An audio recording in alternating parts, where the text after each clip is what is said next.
Now, understand from your blog that you've been rereading your entire series.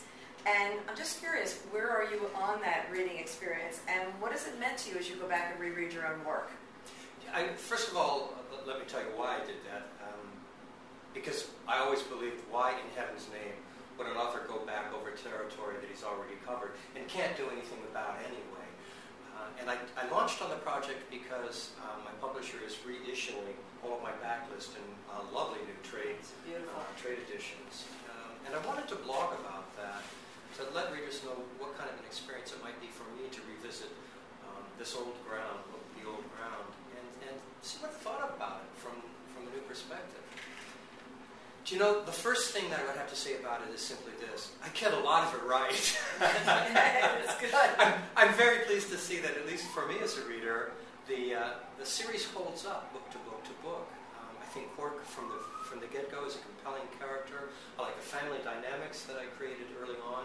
I'm really, because I wasn't a huge reader in the genre to begin with, and really didn't understand the issue of modern suspense, I'm really impressed with the level of suspense that I was able to create and maintain in the books. So I did a lot of things right.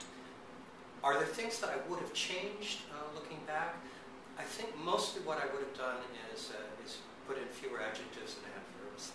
Maybe cut out some of the similes and metaphors and just got right down to the bone of the writing itself.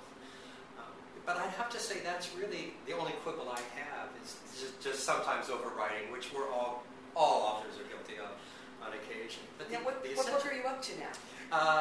I have finished Blood Hollow, which is the fourth book in the series, and one of my favorites in this series for a variety of reasons. And I'm looking forward then to the rest of the books, because what I see is my own development as a writer. I can see different issues or different elements being important to me as I progress as a writer. And I'd like to see if I'm just projecting, or if in fact that's true for the whole arc of the books. Did you find yourself writing differently? Or were you writing at the same time as you were going back and rereading the old books? Actually, I put my writing on hiatus for a variety of reasons, not for that reason, but I had a lot of business stuff to do. So I haven't been writing, and so it hasn't really necessarily affected how I'm progressing on this new book. Which is good, right? Because I ought to be the writer I am right now, regardless of where I've been, or regardless of where I would like to go. This is who I am right now. And I think a book ought to reflect that, my perceptions as a human being, what I've learned as an artist, what I've gleaned from other people who want to incorporate in my other great authors incorporate in my books. Now, what's interesting is while you're working on your next book, you're out talking about the book that's coming out, shortly, Heaven's Keep. What can you tell us about this book? What can you share with readers? Because for you, you're on the next story. You know where Cork is going from here. But we'd love to hear what's going on with this one now. Sure. Heaven's Keep, I always intended it to be the most emotional of all of the books, because at the heart of it is the question of a life or death situation involving his wife. And Cork is never quite certain how that's going to play out. And I thought it would be really interesting to explore Cork's reactions as a husband, as a father, to these issues. The other thing that I wanted to do with Heaven's Keep was to move Cork out of the safety of the area in which he normally operates, a little bit of a fish out of water. So I set part of the book in Wyoming for that reason. I needed a location. The shtick in the book is this. His wife disappears while she's on a charter flight going over a remote wilderness area of the Rockies. The plane it drops off radar. And so the potential for her to be lost in a place where nobody can ever find her is great.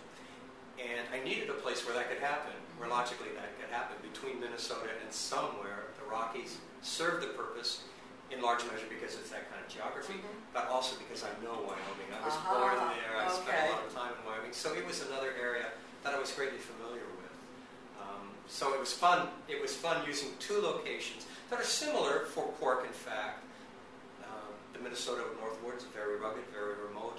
The Wyoming Rockies, also very rugged, very remote terrain. So he's not so totally out of his element that I would lose readers, but it was different enough to be a very intriguing challenge, I Now, when the book opens, you've got this brilliant chapter where she's actually thinking about the phone call she didn't make or what she didn't say on the phone call.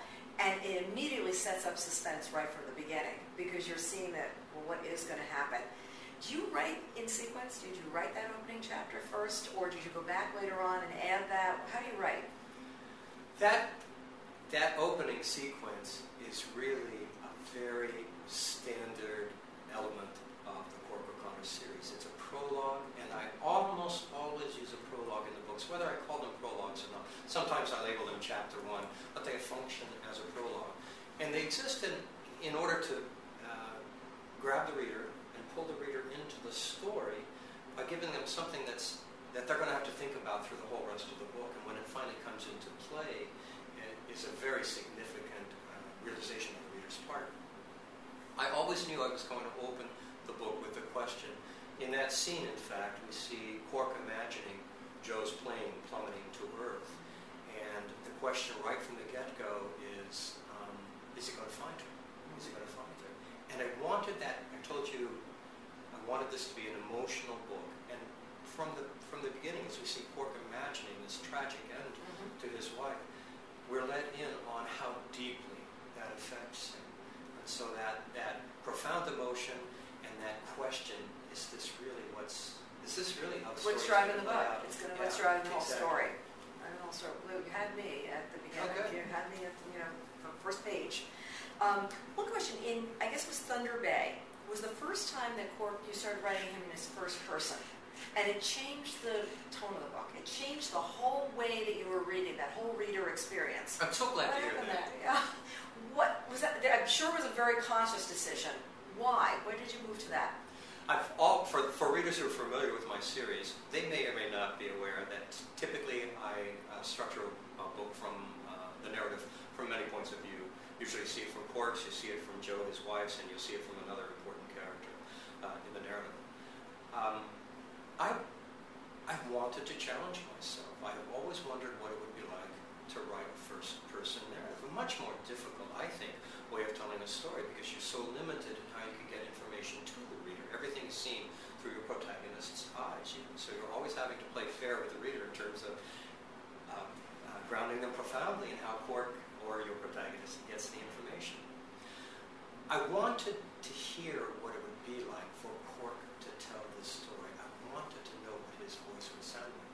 And honest to God, that was the most difficult thing for me in that whole book because I couldn't get the voice. I couldn't get Cork's voice right. It was so difficult for me that, in fact, for the first 7 or 8 chapters, I had 2 different versions of the book going. I had the first-person narrative going, and then I had my typical third-person narrative going because I thought I just wasn't going to get it. And then one day, maybe because I'm a good Methodist kid, I had this Pentecostal experience. It was like tongue of flame descending. And honest to God, I heard Cork's voice. I heard how that opening line came to me. The promises, I remember it happening this way. I thought, that's Cork's voice right there. That's how Cork would tell this story. And it progressed from there. And I think what it did for the reader is, that's the most intimate form of storytelling, that first-person narrative. So it brought the reader very close to Cork. That's an unusual book, however, because it's a book-ended kind of a narrative. We begin and we end in Cork's voice, but that entire middle is all third-person narrative. It was a very risky thing to do, and I so loved the challenge of that, and I think it paid off because I think it's a very compelling read. And it was extremely well received. Yeah, it was extremely. Won a few awards. Yeah. First a few things. Won a few, was nominated for a few, and it just got a terrific critical response to that from readers and critics and people like you. They noticed. So we're all glad that happens.